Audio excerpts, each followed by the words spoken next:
What's up, guys? It's KB. Make sure you subscribe to the Underground Sports Philadelphia YouTube channel. Click the bell icon down below so you don't miss a single video from us. And thanks for tuning in to another video from Underground Sports Philadelphia. Now let's get into it. Philadelphia, baby, you're going to love it. Best sports fans in the world. Actually, the worst, but that's what makes them the best. Hello, everyone. Hello. Welcome back to the F1 Underground Podcast, episode 11. We won't fight on it this week. It's episode 11. You know what episode not counting, not counting yesterday's live while we were watching the Miami GP. We're obviously a brand new podcast from the Underground Network, focusing on all things Formula One. My name is Casey. Owen, as usual. Today we have a special guest with us, writer for SB Nation, covering both the NFL and F1, Mr. Mark Schofield. Welcome, thank you. Hello, friends. It is our first guest. Okay, well, we got a couple of firsts here because this is my first F1 pod, and I'm absolutely honored to be your first guest. And I love the work. I love what you guys do. I got the multiple screens set up on race day, and I had you guys on one screen, the live broadcast you guys were doing. Thank you. You guys did fantastic. That's not easy. I've done live shows for the NFL draft and stuff. It's not easy. So kudos on that.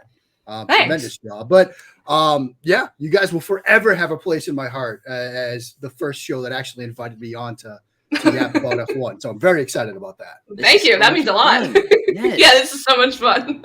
So I was like, I'm messaging him, and I told Owen, I was like, he answered. He said yes. So I was like, yeah, let's do it. Perfect. Obviously we're going to recap that, wonderful, exciting Miami Grand Prix, and get to know Mark as well. So figure we jump into Miami first since. Yeah. How much time do we need to recap that? Maybe 5 minutes. That's it. I know. That's what we were literally talking. We're like, what? Literally, he was trying to take notes yesterday, and I think by the end, he had 3 things? I had 3 questions. I was like, there was 3 things that I noticed, and I was like, there's nothing here. Yeah, my notes too. I stopped and just started writing my post race column. Once Verstappen made the pass, I'm like, all right, well, this is over. Yeah, this is done. This race is done. Honestly, I could have started writing that at lap 15. Because lap 15, he's already up to P2, and it's like, all right, we know where this is going to end up. Yep. Now, look, there was some exciting stuff down the rest of the field that we could certainly dive into, but we knew where this was headed pretty early yesterday. Oh, yeah. Yeah. The minute he was on hards and no one else was, I was like, okay, I know what's happening. Yeah. Well, and then it's lap 35.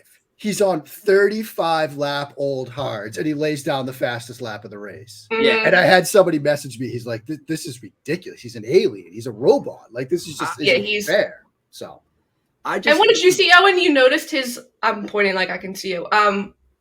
Did you noticed his tires were even wearing it, and he was still going? That was not even – it was way before. There was a slow-mo shot of him going over a corner, and he – the wheels go over a little bit and they bounce and you can see on the tires just degradation. And it's like, he's got to be pitting soon. And then, like you said, Mark, it's lap 35 and he's laying down the fastest lap on 35-year-old. I mean, honestly, tires. Look, I think from the past 2 races, the winners have been the hards, in addition to obviously Checo and Max. In Azerbaijan, look, Esteban was still up in the points. And, he was still running on the same hards. I mean, I know it was a different compound. It was the 3 last week and the 2 yesterday, but still. And Max was incredible deep into that race yesterday on the hards. And so, look, kudos to Pirelli. They're putting together a good tire. Yeah, I mean, that Max wasn't the only one that went that long, too. I think I checked at one point, there was 5 people that didn't hit at the point that I checked. And I think I checked around lap 40-ish. Yeah, I've got yet to pit on lap 37 where Verstappen, Ocon, Hamilton, and Stroll, and they were still on hards. And it's just wow. I mean, you're right. It's Pirelli put together an insane compound for that tire. Who knew? Yeah, good for them. Good for them. Yeah. The soft spot would have melted. Yeah. I saw actually, what did I see? I forget where I saw it, but it was a thing about Pirelli, and it was them.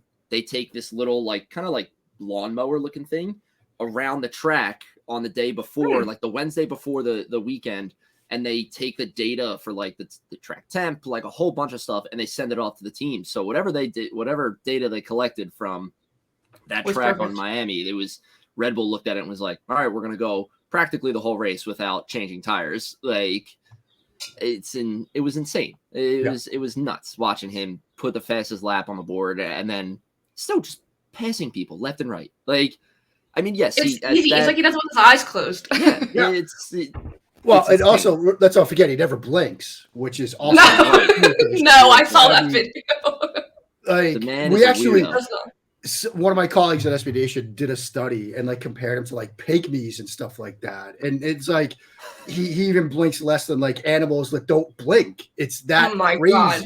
So he's a rare breed. He's just different. He's just completely different. And I've seen a lot, on Twitter yesterday and even today, like, did they have a bad strategy for Checo? Like, was it this? Was it that? He's a freak. Like, he's an absolute freak of nature. Just appreciate the greatness. Does it make for a boring race at the front of the field? Yeah, maybe a little bit. But look, K-Mag got into the point, so I was happy for that. I mean, got that to be excited about, right? Yeah.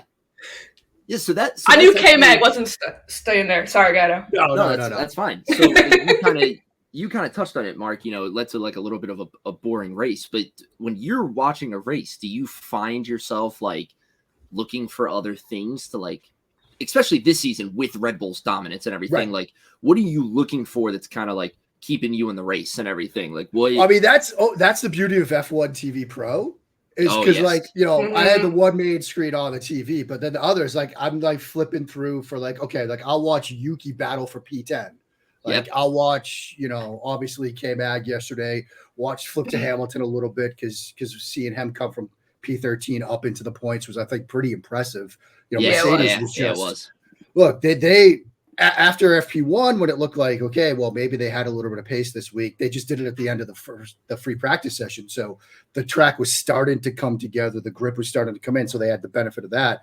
After that, it was just an absolute disaster. I mean, they were despondent Saturday. Yeah. They were just like, this is going to be a mess for us. We're going to obviously do our best, but the car just isn't doing what we needed to.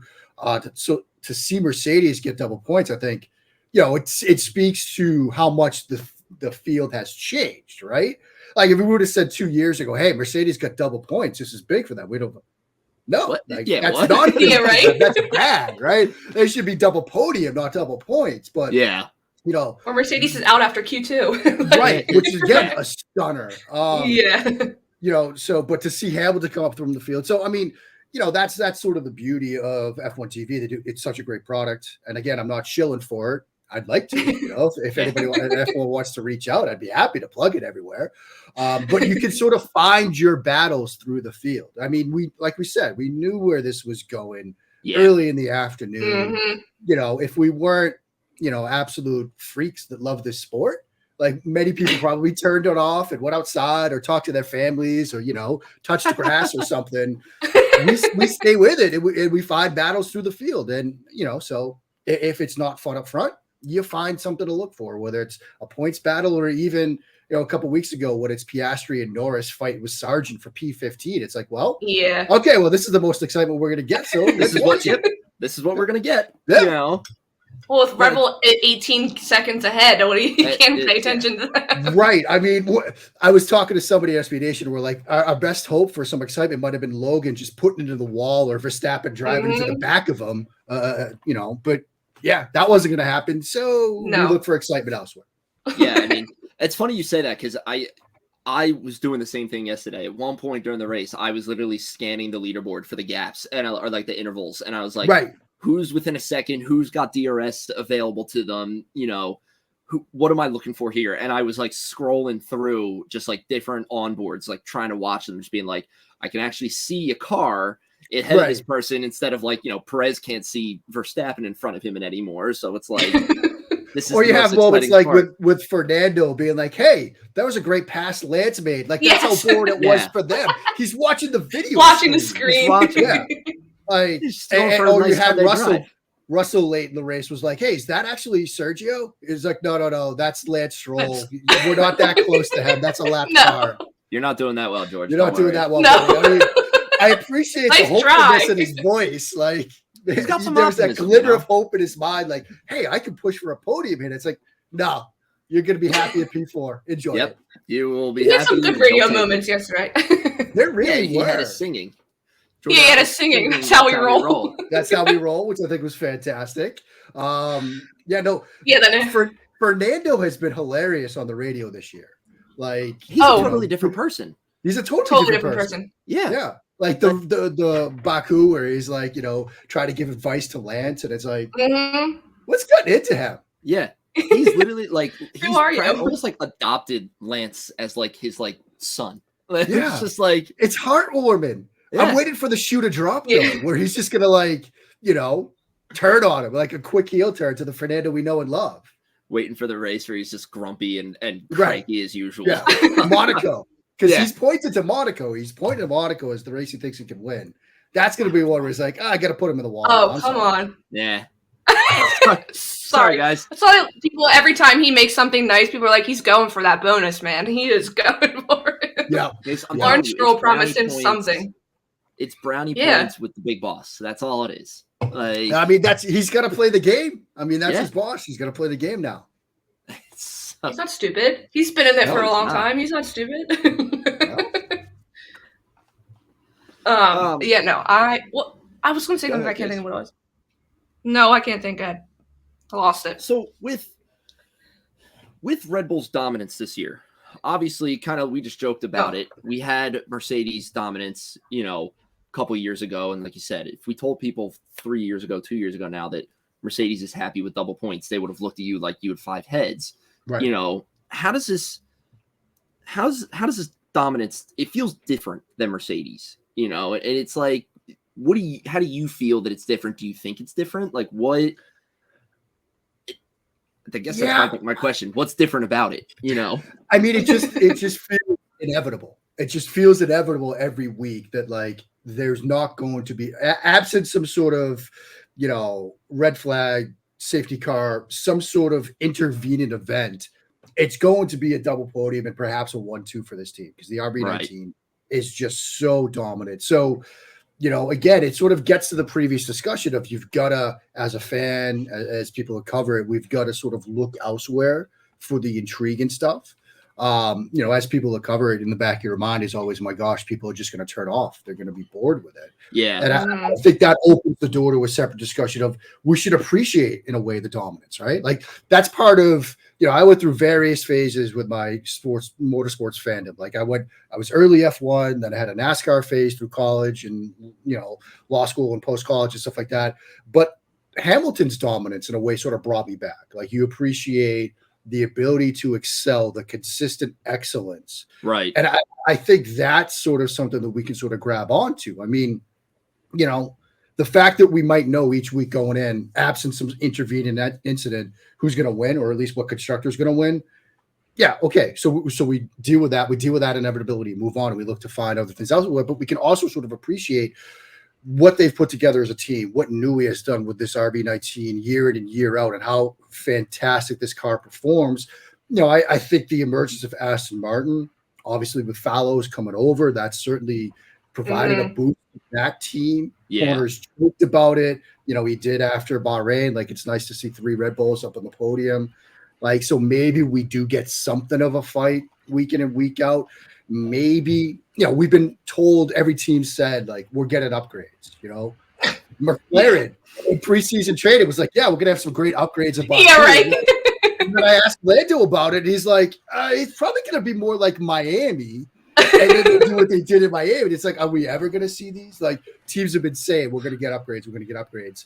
And they're doing things here and there. But, like, when you're starting from so far behind, it's hard to sort of catch up. But, like, it does feel different. It feels overwhelmingly inevitable in many ways.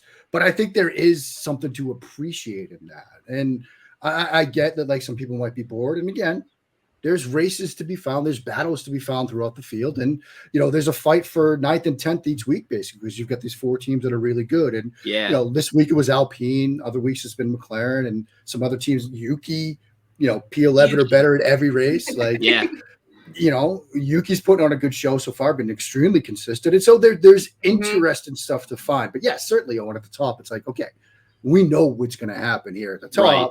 It's 4 through 6, 4 through 10, 11. That's where the fun stuff is right now. I like that you use the word like inevitable because it's such a good way to like describe. I've just had Thanos snapping his fingers. That's what he was doing. Perfect reference. Was that picture yesterday of Max with it wearing the glove? Yeah. I mean, that's just it. That's where we are right now. It's such a perfect way to describe your feeling going into every single race. I mean, like when we do our race, I'm saying we try.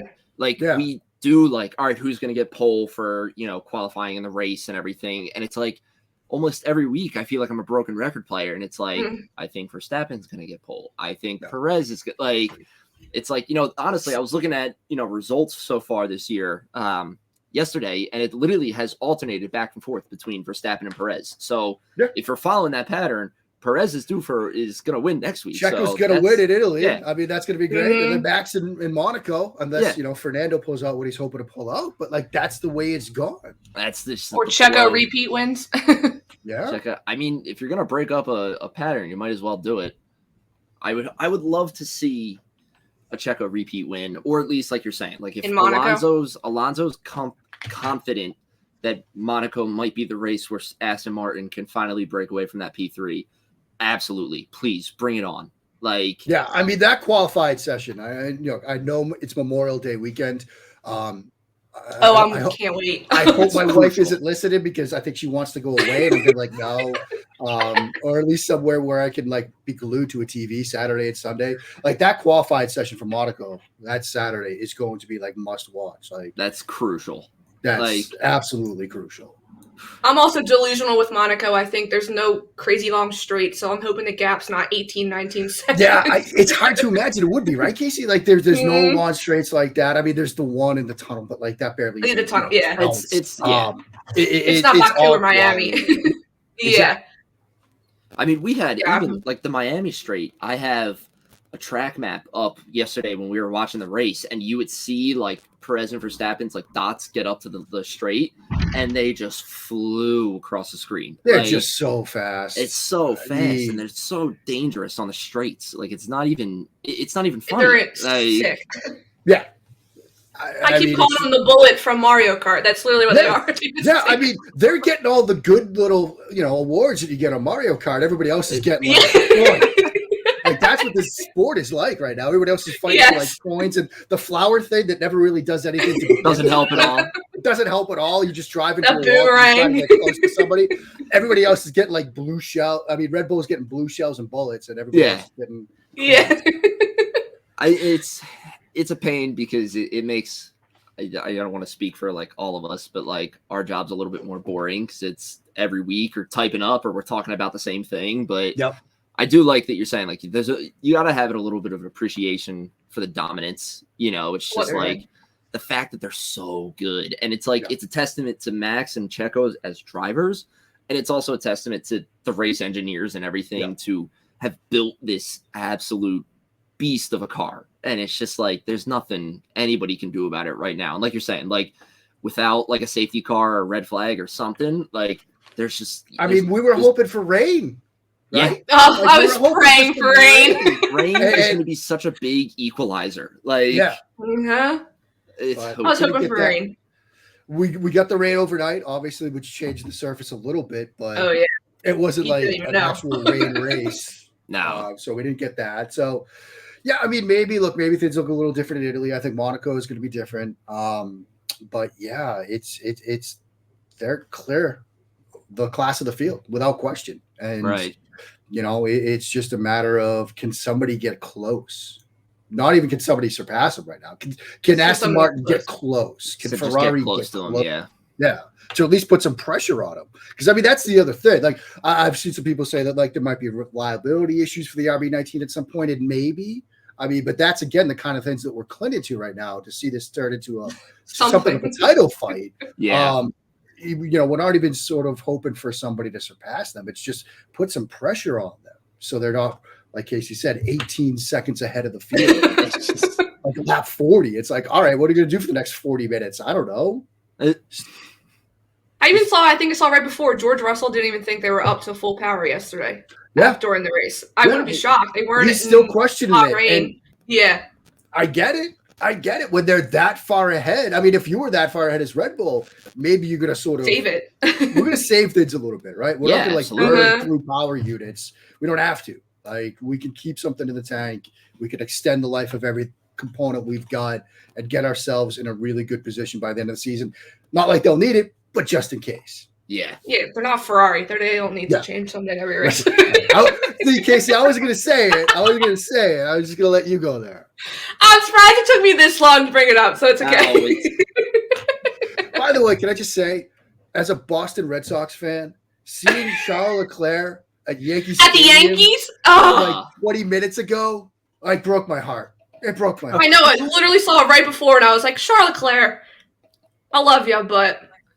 I have a non F1 question that, Mark, I don't want to upset you with this.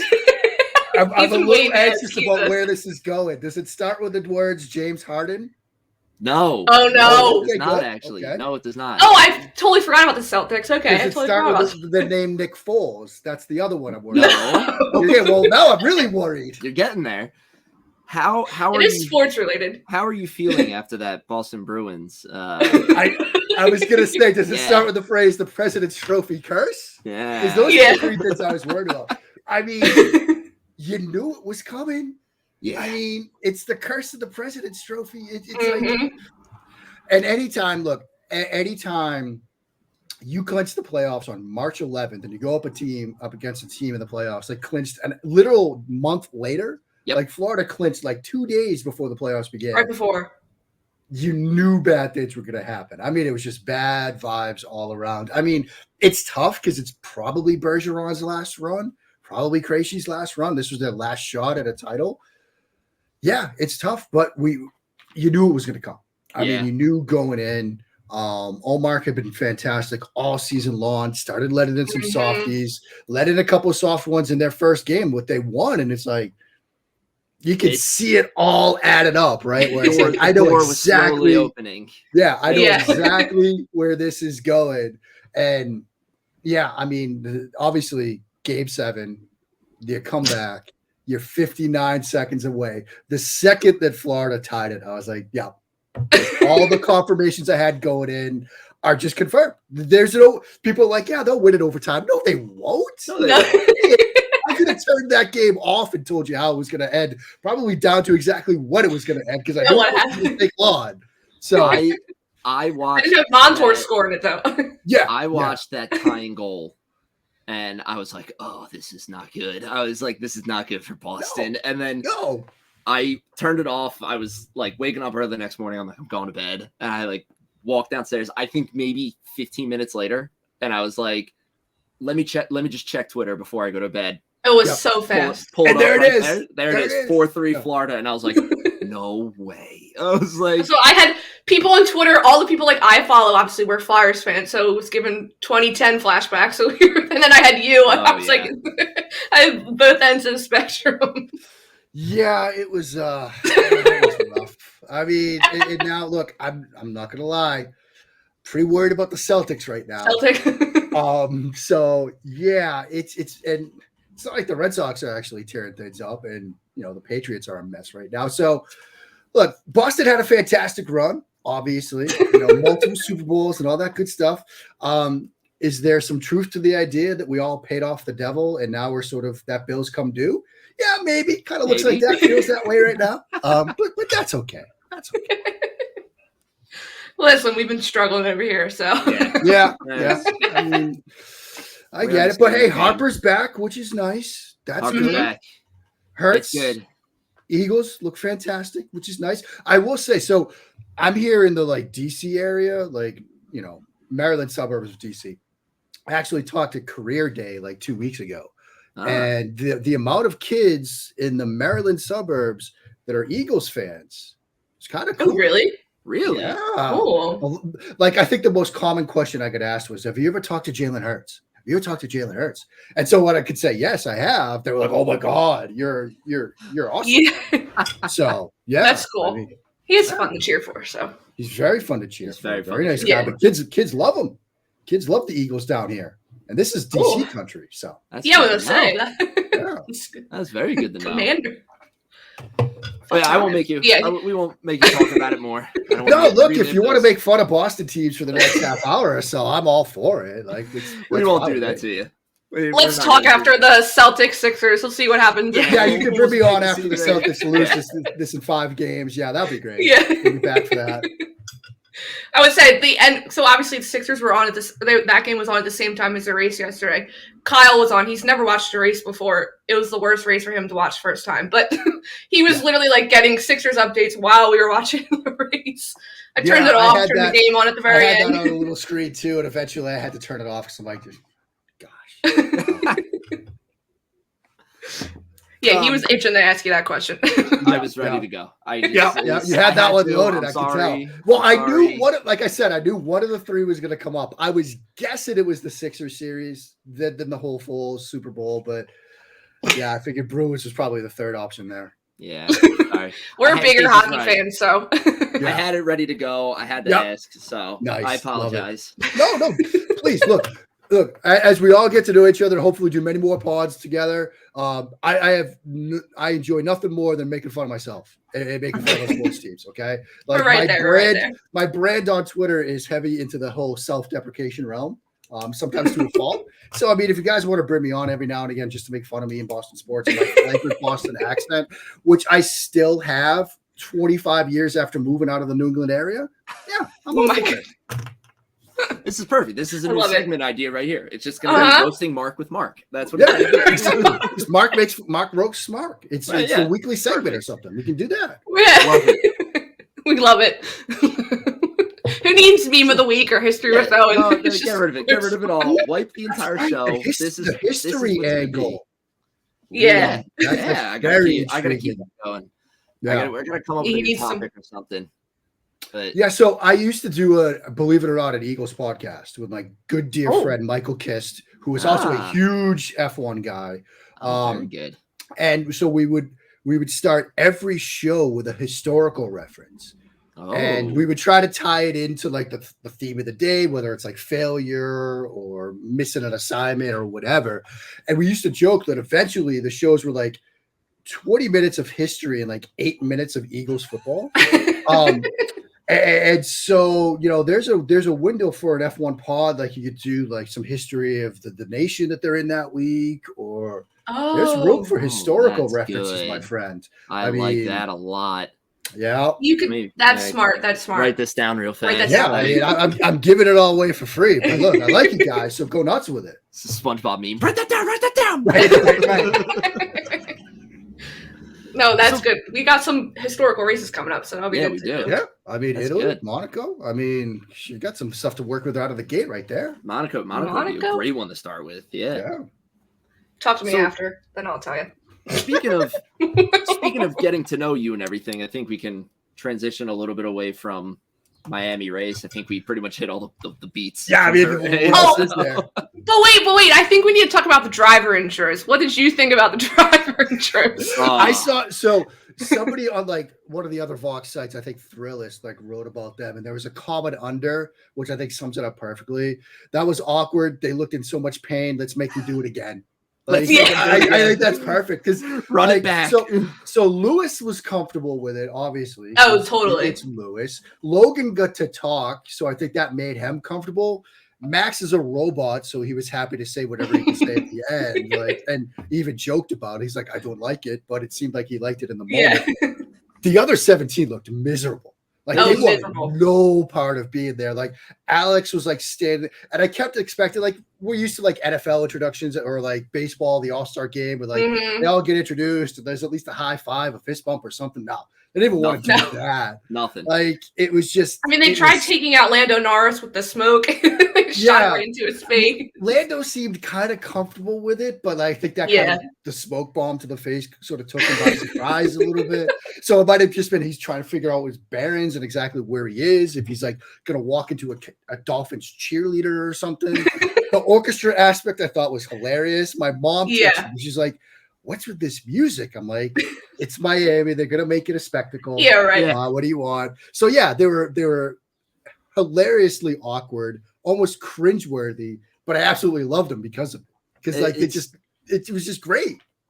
And I saw someone tweeted, I think someone was like, "This is so American." I retweeted and I said, "I'm American," and I agree. It was 100% American. It's just like, you know, I was expecting like Pat Summerall and John Madden to be doing the because it had the feel of like a Super Bowl introduction. And I mean, why not? You know, do it down for the race in Texas. Have like, you know, computerized ChatGPT do those voiceovers. That would just be perfect. Yeah. And in Vegas, I don't know what they make in Vegas. That was like 20 minutes before the race started, too. So and they're just like, let's bake it out there. Yeah, which is that's also silly as prime time for like, let me get in the zone. Like, let me lock myself in. Yeah. Instead, it's like Will I Am's little symphony. Yeah, like playing this so weird with that wonderful song. Yeah, that wonderful F1 song. Did you listen to that, Mark? Yeah, it's bad. It's bad. I appreciate the better one.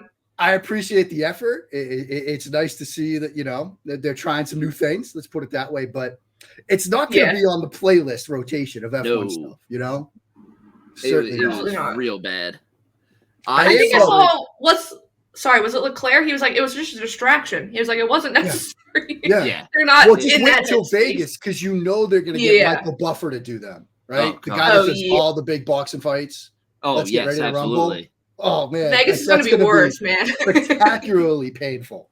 It's going to be so bad. Like they're going to drop the mic in, like, you know, they do it at a boxing arena, they drop it in. They got like some huge crane to like drop the microphone down on the street. Tremendous. It's going to be so bad. It's going to be so bad. Yeah, it's going to be. People hate that circuit anyway. It's not just vintage American, like vintage Vegas. Oh yeah. Yeah. Or like a showgirls on the side. Yeah, exactly. There'll be showgirls everywhere. It's gonna be great. Yeah. Yeah. It is a nighttime race, though. Yeah. I like that's gonna be. That's 1 a.m. for us here. Yeah. That's gonna be a tough one. Because like I won't lie, I needed like 4 days to recover after Australia. Like, it was rough. Took the life out of me. Look, he didn't. I'm old. I'm 46. Like, I can't be staying up till 4 a.m. anymore. Like, I'm not built for that. I didn't even want to stay up till 4 a.m. I didn't even watch the race. I was like, I'll wake up the next morning and watch it with my coffee. Like. I mean, that was the most exciting race we've had so far. But yeah, I mean, and that was the thing. Like, I get done with that, like, you know, red flag and everything that happened, and I like wrote, and I couldn't go to sleep. Like I was just wired from it. Like, what did I just watch?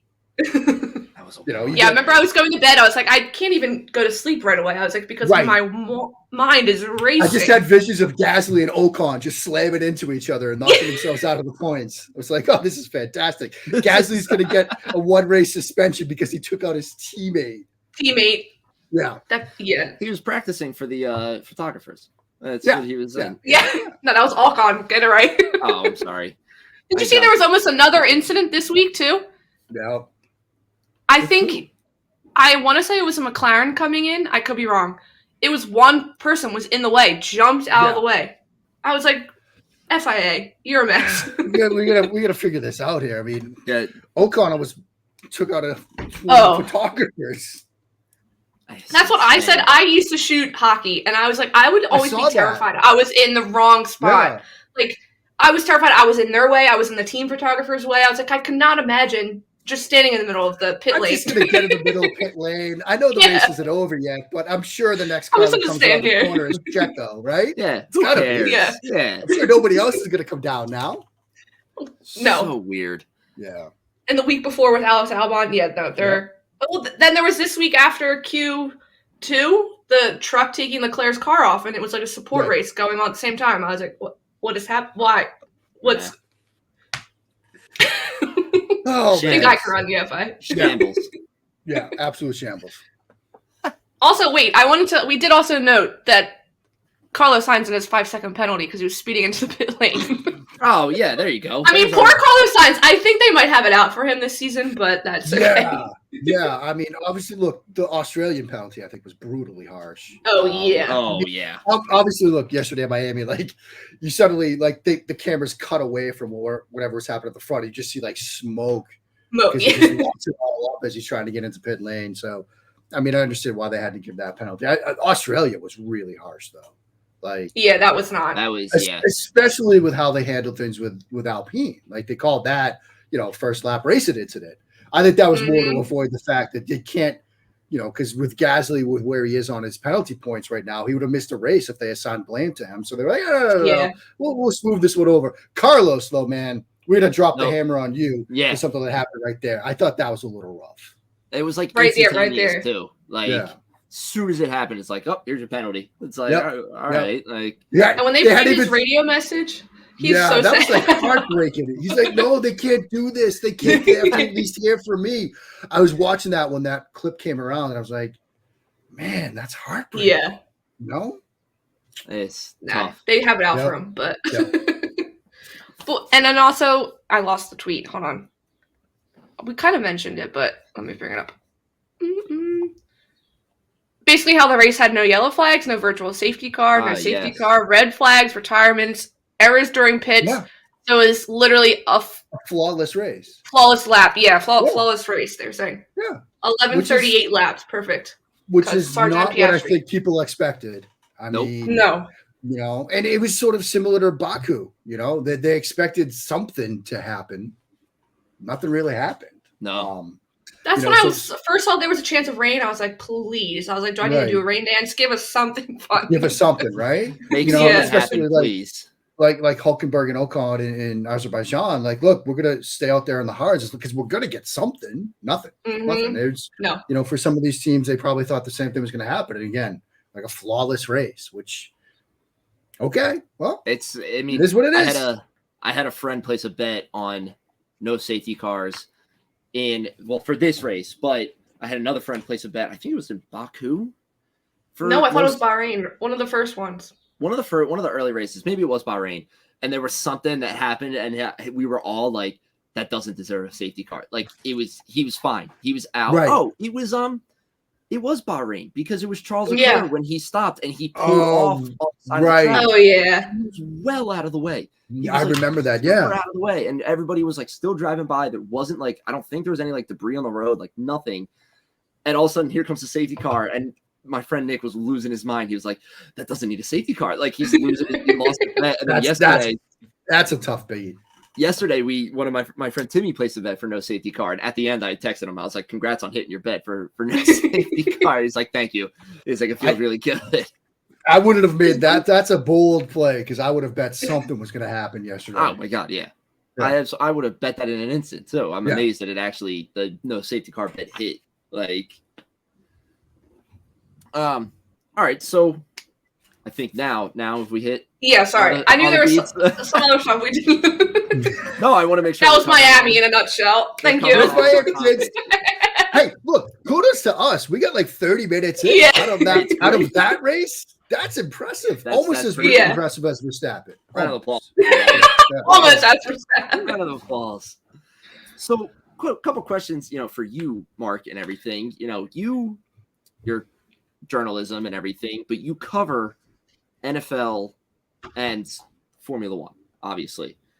How did you start in journalism? How did you get into this field and industry and everything? And then how did you get into covering two radically different sports? How did that come about? Yeah. All right. Well, you guys might want to settle in for story time from Uncle Mark. Okay. I'm ready to go.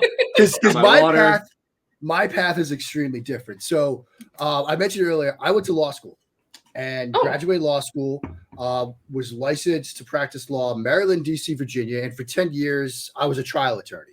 So I was trying cases. By the end, I worked for a sort of big-ish, I will say medium-sized East Coast law firm, offices from here all the way up to Boston. Interesting. I was very bad at being a lawyer. Like I was very bad. And this is not self-deprecation, Mark. This is like, I wasn't good at it. And what also made it very difficult is, so you're doing trial law, in a courtroom all the time, arguing cases, stuff like that. Right. I had a colleague at a prior job that I worked with. He was an attorney. His dad was a big time attorney for years in Prince George's County, Maryland. And his dad would always joke that if you're going to be a very good trial lawyer, you have to have three things: a substance abuse problem, a divorce, and an early death. He's like, those are the three things that you need to have if you're going to be a good trial lawyer.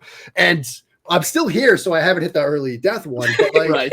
I'm still married, so I didn't check that box. But look, I liked a glass or a bottle or two of wine a night, like at the stretch, but it wasn't the best fit for me. I was dealing with, nerves, anxiety, all that stuff. I needed to get out. So in like 14, I stopped being a lawyer, and I was like, I left the firm I was at. We'll call it a mutual partner of the ways. Let's put it that way. And I was like, well, I got to figure out what I'm going to do. So I just started writing about football with some people I knew from a Red Sox message board. We were like, we like football. Let's start a football website. That football website called Inside the Pylon. It's still out there, but like most of the people have gone off to do other things. Right. And it actually did pretty well. And before I knew it, like over my shoulder here, I was in the Washington Post writing articles on a freelance basis. Oh, wow. Wow. I was at Bleacher Report, and I just sort of started working my way up through the field. And then a couple of years ago, USA Today hired me to write about the NFL. It was like freelance again, but I was like a full-time freelancer in this, gig economy we're all living in. Right. And so I was doing that for a couple of years, but again, it's football, it's NFL year round. And then Fox decided they were going to hire some people to cover the NFL. So they hired myself and JP Acosta. And that was last summer, they hired me. And when they brought me in, Ricky O'Donnell, my sort of boss editor, who's awesome, I love him. One of the things he said during the interview process was like, yes, this is an NFL writer job, but it's for the .com, not for a team site or anything. So if there's ever anything else you want to write about, like go for it, like sports-wise. So in one of my first weeks, I wrote about Zdeno Chara, when he retired and what he meant to the Bruins. I've written about a whole bunch of other different sports. But one of the things that they said during the entire hiring process and when I started out was like, look, we got to get page views up. Like we got to get people back reading SBNation.com. And so I'm looking at all these, years worth of like data, and every sports website goes through May, June, and July. The numbers just dip until you get back to September, because people are traveling. The NFL is over, and the NFL is a huge driver of traffic. And I noticed that we didn't have an F1 presence. Like we didn't cover it at all. And when they did, it was like how to watch Miami, or just a weekly, like how to watch the race, which we do for a lot of things, because believe it or not, people still look that stuff up. Like I did a how to watch the Kentucky Derby piece, and thousands of people read it. Like people still look, but that was all that we were doing in the F1 world. And I was like, you know what? That's an opportunity to like start doing stuff in the summer, get these numbers up. So like last, fall, when I wasn't doing NFL stuff, I would write an F1 piece here or there and kind of see where it goes. But eventually it kind of took off. Now we've got the Hub. It's like fully sponsored by Michelob Ultra, a fantastic beer, by the way. You should definitely check it out. But like, and the best thing about it, they're like you said, Owen, they're two wildly different sports, right? But F1 is craving coverage here in the States. Like they're dying for it. Like the Lando Norris interview, F1 came to me. And they were like, look, somebody from F1's PR department came to me and said, look, we set up driver interviews for the non-big four, right? So Red Bull, Ferrari, AlphaTauri, Mercedes, like they handle their own PR, but everybody else, we can do it for you. So would you like to talk to some drivers? Because we like the coverage you're doing. And I pitched myself, made sure I wasn't, asleep or anything. I was like, yeah, absolutely. And then, 2 days later, they're like, all right, well, how would you like to talk to Lando?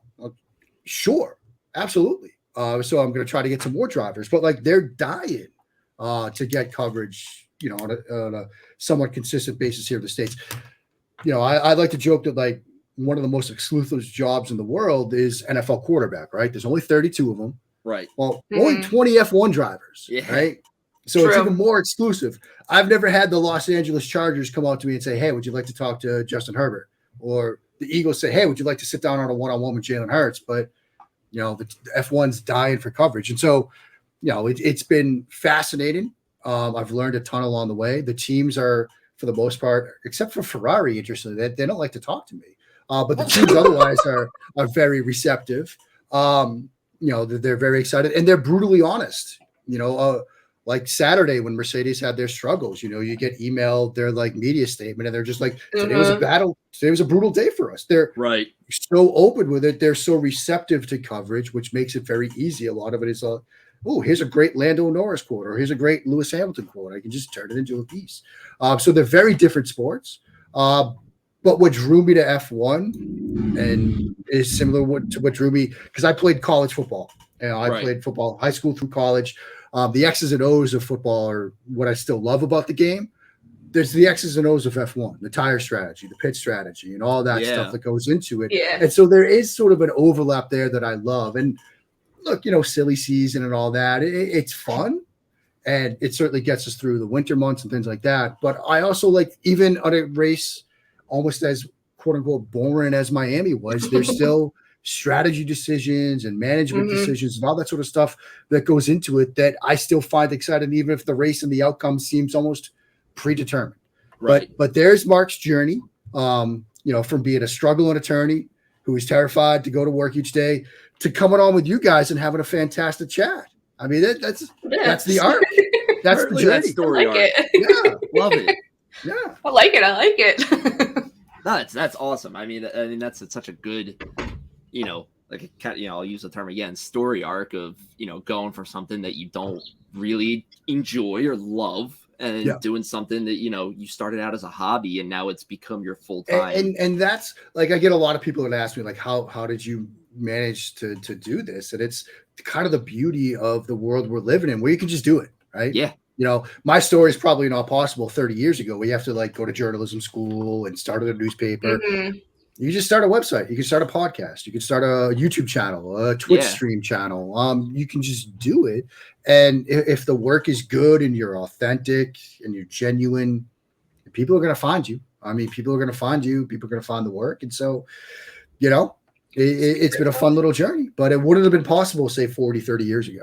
Right. Yeah, no, that's awesome though. Oh, that piece with Lando Norris was cool. I read that was really cool. That piece of and I gotta say, he's a fun personality. So he was super fun. I was terrified going into that interview. I was nervous today too, obviously. But I was like pacing in the house like before the Lando thing popped on. But within seconds, he put me completely at ease. Like he's so nice, so genuine, and right out the gate, like the answers were great. I was just like, I had like a list of like 30 questions. I got to maybe 10 of them.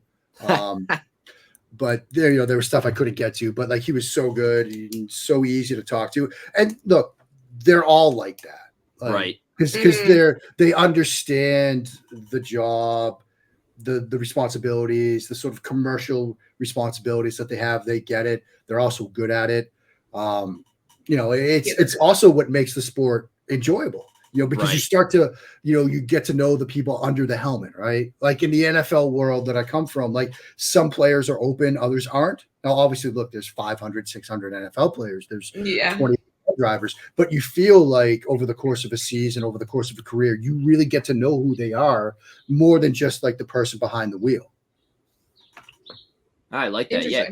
Lando definitely, I feel like Lando would be super easy to talk to just because he does so much like outside of racing. Yeah, I mean, he's like one of the most popular Twitch streamers on the planet, at least as far as athletes go. Like he's so, and again, through a computer screen and stuff like that, but he's, the personality comes through even just through like a Zoom. Right. So, he's incredibly comfortable, incredibly charismatic. Even like their post-race videos, like the one they did after yesterday, where he's just like opening up about the struggles that they had and how tough it was. But like the genuine personality comes through. Like I have no doubt that whenever Lando Norris decides I'm going to retire from driving, that he'll be in broadcasting, he'll be, or maybe he'll just do his Twitch stream channel and his sports stuff and be incredibly good at it because he's extremely genuine, charismatic, comes through incredibly well on camera. It's impressive. I'm sorry, I feel like even sometimes in his like radios that come across the TV, you can hear his personality. So it's not. Yeah. I mean, he's especially when he's doing well. Yeah. Yeah. He's. Sorry. How much time did you have to talk to him? Like how? Just 15 minutes. Oh wow. Oh, well. Yeah. So that's super fast. That was super fast. And I didn't know what to expect. I expected that he was going to be good and that he was going to give really detailed answers, which he did. But Right. I want it to be like, like I said, I went in with like 30 questions just to make sure that we're not like 10 minutes. And then I'm like, all right, well, thanks. And I'm the one that's headed up. And they had to give me the, all right, Tom, you got one more question. So I had to like skip ahead and stuff. But yeah, it was because he's doing like 30 of them stacked up or 20 or whatever. So it's just one from the other. Yeah. So it's all blur for him. But, to give the detail, like I loved, the things he said about Azerbaijan and the track and the turns and all the elevation changes and things like that. I thought that was fun. I loved what he talked about his Fiat Jolly and got to see him sort of open up about that. And, his personal McLaren, which he called his like first proper car. I was excited to hear, him talk about that a little bit. So, but yeah, you don't get much time, but he gave me a ton of info to work with, which I truly appreciate. That's good. Yeah, that's cool. Well, Lando, if you ever want to come on our show. Yeah, look, I'll put in the word. I mean, I can't exactly say that Lando and I are in like FaceTime terms or anything like that. But, that was the one question that I tried to like. The one question that I really wish I could have gotten to was because obviously he plays a ton of video games. I was going to ask him, to put together his 4-person driver only Call of Duty squad, and then I was going to ask him like, would you ever play with like an agent journalist? If you ever needed a fourth, like say Yuki was busy or something, would you be willing to play sometime? But I couldn't get that question in. I thought that would have been fun. That would have been a fun one. Yeah. I forget what episode we had talked about, but Casey had asked me if I had to go any 4 drivers, like a foursome of golf, who would it be? And Lando was like, I think my first or even second. Yeah, you said him pretty quick. Because I know he's done golf things before. I've watched multiple YouTube golf videos with him in it, and he seems like just such a fun, like easy to talk to guy, and he like I mentioned, he does so much more than just racing. Like you said, he does the streams. You wanted to ask him about Call of Duty. He does the golf. So it's like, he mentioned golf. I didn't put it in, but one of the things he's so excited about for Austin is the golf courses that are out there. I'm sure. Oh yeah. Like, he's just like, I can't wait to get to Austin again because there's so many great courses. And so, yeah, I mean, a golf foursome. I mean, Lando's definitely in there. I'd put Yuki in there because I think I love Yuki. With Yuki. And maybe Fernando. Just because he's like so serious, but like he's got that dark sense of humor, which I've had people talk about all the time. Like, I think that would be a ridiculous word. Probably not Max. Probably no. Because he I would didn't just put want Max to in win. mine either. Yep. And like, I also feel like he's never golfed. He doesn't strike me as someone that likes golfing. I feel like it's too slow for him. It's too slow for him. It's much too slow for him.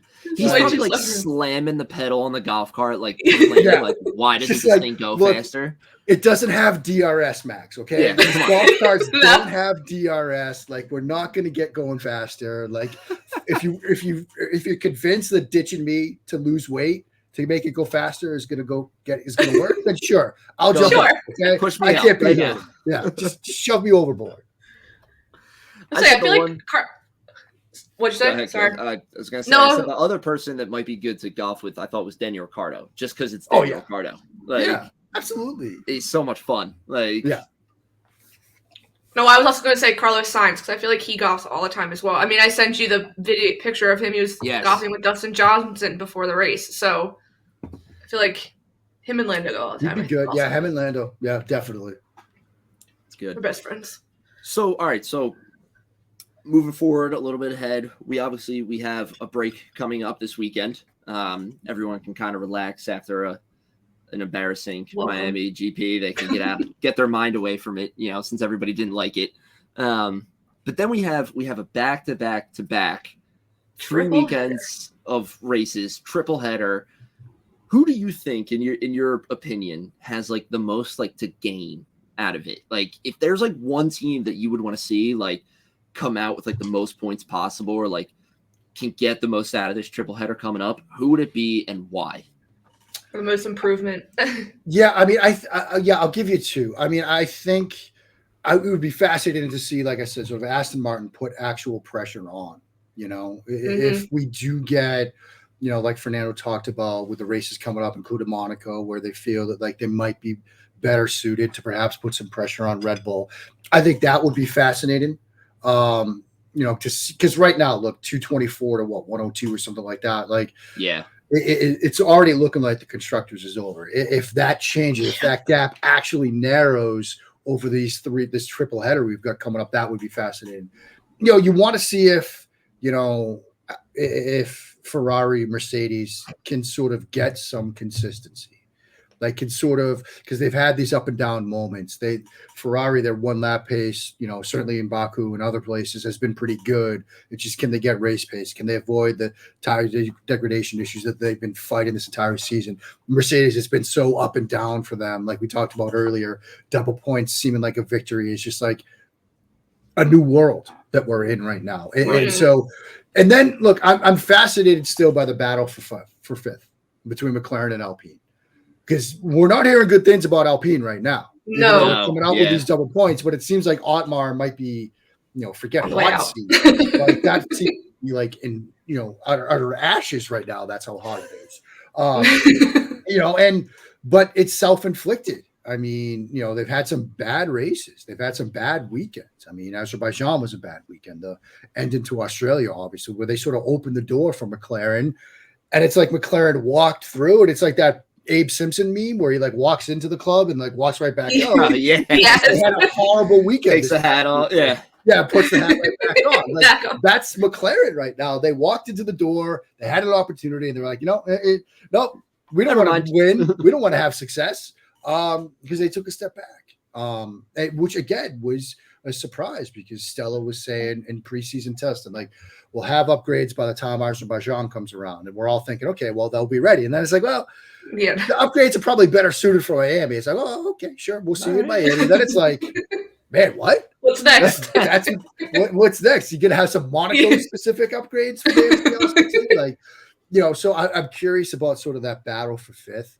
I want to see if Sargent can get on the board. Same. I don't expect to see him win a race. Just get a point. Yeah. Like we were having this discussion I was having this discussion on Twitter with some readers and stuff. Because what is it? Is it still Andretti, the last American to get a point in an F1 race? Yes. Yep. You'd like to see him get on the board just somehow. Because Williams has shown flashes at times. Albon, Australia, and some other places. Oh, yeah. Some pace. Albon looks good. They can't get consistency. I want to see if De Vries can figure it out. I was joking with some friends today. It's like in Days of Thunder when Cole Trickle, before he learned to drive, like he's hitting everything else. Might as well hit the pace car at some points. Like, might as well. He's drove right into the back of Norris. Right, I didn't notice that he drove right into the back of Norris. It's like me on F122. It's just like there's no brake button. I'm just gonna slam right into the car in front of me. I've got all the the helpers on and the bumpers and stuff like that, so it won't matter. But it actually does matter in an F1 car. So, that certainly changed it. But when you've got Yuki P11, P10, P11, P10, and he's at the back of the field for the most part, like you wonder, is he going to sort of figure it out? I mean, and again, in this answer, you could see how there are stories to be found throughout this entire field. Like there's something that you can point to for each team and say, can Alfa Romeo figure it out? Can Bottas get himself back into points a little bit more? You look at some of these other teams, like that. There's something to look for. Can Haas push up the table a little bit? Like, please. I mean, get the hat on and everything. I mean, so yeah. I mean, there's stories to be found everywhere, but I think the main ones are: can Aston Martin put pressure on, and can Ferrari, Mercedes, can one or both of those teams really sort of figure it out? I mean, obviously, Mercedes took it deep into the sort of European calendar last year for them to sort of put it together. Yeah. It seems like they're closer, but it's just they're not quite there yet. And then, look, obviously Ferrari, it's been a struggle. I'm sure Casey will attest to that. But there again are flashes where you're like, okay, if they could just do this a little bit more, just a tiny bit more, not just one lap, but 57. It could be good. So yeah, but there are interesting, intriguing stories to be found throughout the field. And so this 3-race stretch we're going to go into. I don't expect Red Bull to suddenly not be leading the constructors or anything like that, but there's a part of me that thinks that it might tighten up just a tiny bit. I would definitely like to see that. Yeah. Yeah, I give me would someone definitely like different to on the see. podium. Yeah, I mean, just somebody new. Doesn't matter who. Yeah. You know? Yeah. I mean, I know Charlotte Claire was there once, and that was it. yeah. That was the only Wow, difference. this is fantastic. This is great. You know, because there's been a lot of, shall we say, black or dark blue. I saw that discussion you guys were having earlier. Whoa. And green on the podium. It's been a lot of those Dark colors. blue. Black. The official color, I actually looked it up. The official color is a dark matte blue. Now, Told you. I think the car itself might have more black because it's the carbon fiber, but I think Casey's technically correct.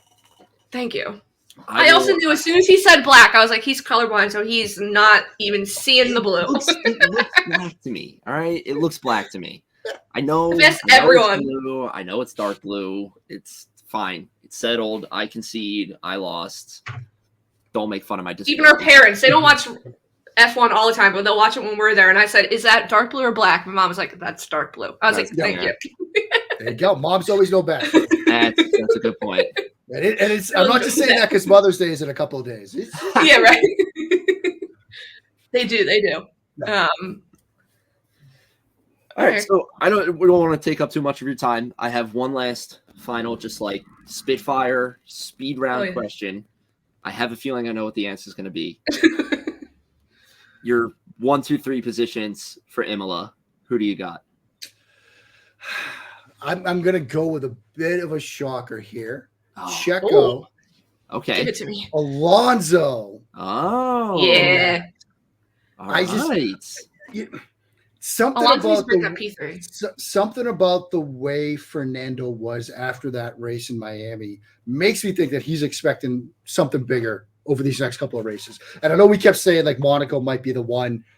I don't know. I just feel like, and again, maybe this is like the sports journalist in me clinging to the fact that we might get a better story or something down the road. But I just feel like Aston Martin is going to have something for the field after we get out of this break and we get to Italy, we get to Monaco. And so I'm going to say Fernando. I'm not going to be the full Will Buxton and say he's going to win. Will keeps going there before every race, which I absolutely love to see. Yeah, he does. I do think eventually he's going to be right. I don't think it's going to be, in 2 weeks, but I do think Fernando is going to make this interesting over the next couple of weeks. I like Maybe it. he'll win his home race. His home race is coming up too. So that's another one that he mentioned. So I mean, he seems to be excited about what's coming over the next couple of weeks, and so I'm going to cling to that right now. All right. Interesting. Good. I like it. I like to hear it. You sound better than us. We're always just like Max. Yeah. Checo. A lot. I mean, I was going to go Nico, K-Mag, and Lando. Yeah, there you go. Just There you go. like full homer. But no, I mean, we're going to have some air of realism here. Otherwise, if I go full homer, you guys won't ask me back, and I can't have that. That's why we also always do quality predictions, and I can throw Leclerc in there because I know Then you can throw Leclerc in there. It's like, yeah, okay, that makes complete sense. That's reasonable. Yes. That's reasonable. That's reasonable. Leclerc podium on a race? Not so. Yeah, that's a little bit different. That's a different conversation. Listen, I can be delusional, okay? Right. Look, I mean, I am as delusional as it gets, believe me. All right. Well, Mark, thank you so much for coming on tonight. We really, really Thank appreciate you. it. Oh, and there was one more thing you wanted to tell him thank him Oh, for what he yes. tweeted at me. I would also love to thank you for roasting Casey for making fun of her when the Charles Leclerc song came out. Because the moment she posted the screenshot, you commented on it right away, and you were like, "You've had that on repeat." Yeah, haven't you?" and I 100 believed it when I sent that tweet. I'm like, she's had this on repeat. I just know. Yeah. I just know. Yeah. Absolutely. And his new one today, okay? So, yeah. I haven't listened to the new one. Is it good? Yeah, it's good.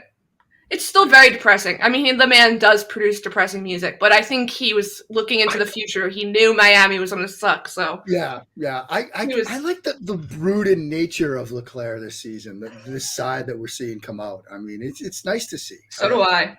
He's channeling his inner He's Batman. being brutally honest. Yeah. He would be a He's good channeling his Batman. inner Verstappen. Yeah, there you go. Though, by the way, that shot of him at his place in Monaco for the new EA Sports game, that you've seen that, right? Oh, yes. Where he's got that balcony overlooking Monaco. Like, oh my goodness. That was one of those moments where I was like, to my son, who, by the way, is named Owen. I was like, hey, Owen. Very good. You want to be a race car driver? Very, very good. You should drive F1 because you can live in a house like that someday. You can live in Monaco. They all do. This big house, you can have that. You just have to years of commitment and typing. Be kind of a robot, you know, a little bit unstable, Yeah. a willingness to drive 205 miles an hour into a blind turn. Yeah. If you've Who got wouldn't wanna do that, you can live in that house. Yeah. That's all you need. That's all you need. Just a couple of things, you know. Right. Nothing too crazy, outlandish, you know. Just be one of 20 people in the world that can do a 20 job. people in the world, you know. Yeah. It's easy. Maybe he'd be the first American driver to get points. You never know. At this rate, he might be. Perfect. True. We better be at that race. If that happens, we're going. We will be there for that race. Woohoo! Love it. Making it. We're calling it here. We're calling it here right now. Mark's on My son, Owen, who has absolutely no interest in F1 right now and stares at me funny whenever I turn it on, is going to be the first American to win points in an F1 race. Boom. That'd be We great heard it here story. first. Make a great. Yeah, I would say make a good story. Yeah. Make a fantastic story. All right. Well. Perfect.